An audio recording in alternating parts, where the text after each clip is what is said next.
Д дыбысы мен әрпі. Оқу қызметін бастамас бұрын бір әсем күйді тыңдап алайық.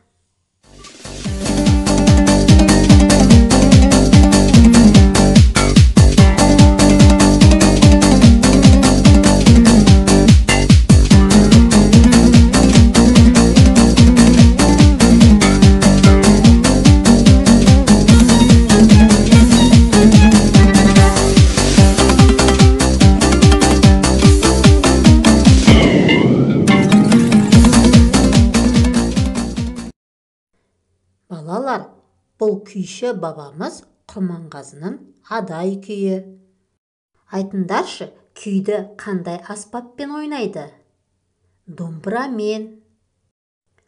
Домбыра қазақ халқының екі ішекті музыкалық аспабы. Домбырамен күйді тартуға болады, жыр, терме, толғауларды да сүйемелдеуге болады. Балалар, ендеше домбыра сөзін буынға бөлейік. Домбыра. Неше буын? 3 буын екен. Домбыра сөзінде ең бірінші қандай дыбыс естіп тұрсыңдар? Д дыбысын естіп тұрмыз. Балалар, Д деп қайталайықшы. Д. Д дыбысын айтқанда еріндер, тістер ашылады да, тілдің ұшы жоғары көтеріліп, үстіңгі тістерге барып тіреледі. Демек, Д дыбысын айтқанда тіліміз бен тісімізге кедергіге ұшырап шығады екен. Егер дыбыс тілге, тіске, ерінге кедергіге ұшырап шықса, оны қандай дыбыс дейміз? Дауыссыз дыбыс дейміз. Демек, Д дыбысы дауыссыз дыбыс.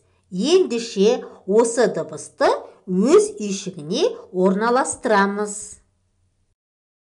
Д дыбысының таңбасы осындай болады. Үлкен Д әрпі және кіші Д әрпі. Мынау дала. Далада жайқалған жасыл шөп, гүлдер болады. Даланың ауасы да таза болады. Дала сөзін буынға бөлейікші. Да-ла. Неше буын? 2 буын. Дала сөзіне дыбыстық талдау жасайық. Д дауыссыз, А дауысты, Л дауыссыз, А дауысты. Дала сөзінде неше дауысты дыбыс бар? 2 дауысты дыбыс бар. Ал неше дауыссыз дыбыс бар? 2 дауыссыз дыбыс бар. Жұмбақтың шешуін табайық. Бала біткен соғады, жеңіл шарды домалақ. Ұрсаң ұшып жоғары, жерге түсер домалап. Бұл доп екен. Доп сөзін буынға бөлейікші. Доп. Неше буын? 2 буын. Доп сөзіне дыбыстық талдау жасайық. Д дауыссыз, О дауысты, П дауыссыз. Неше әріп, неше дыбыс бар? 3 әріп, 3 дыбыс бар екен. Дауысты дыбыс біреу.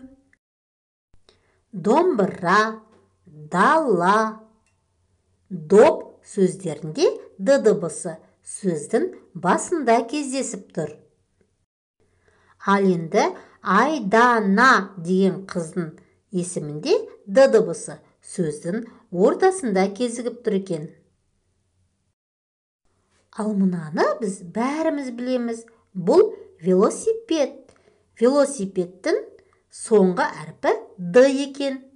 Балалар, демек, Д дыбысы сөздің басында да, ортасында да және соңында да кездесе береді екен. Д дыбысын буынға бөліп оқып жаттығайық. Да-ла, дала. Да-уа, дауа. До-да, дода. Доп, доп. Дала, алаңқай, жазық, жер. Дода. Дода деген жарыс, сайыс деген ұғымды білдіреді. Ал дауа, ем, шипа деген сөз. Балалар, бүгін біз д дыбысы және әрпімен таныстық.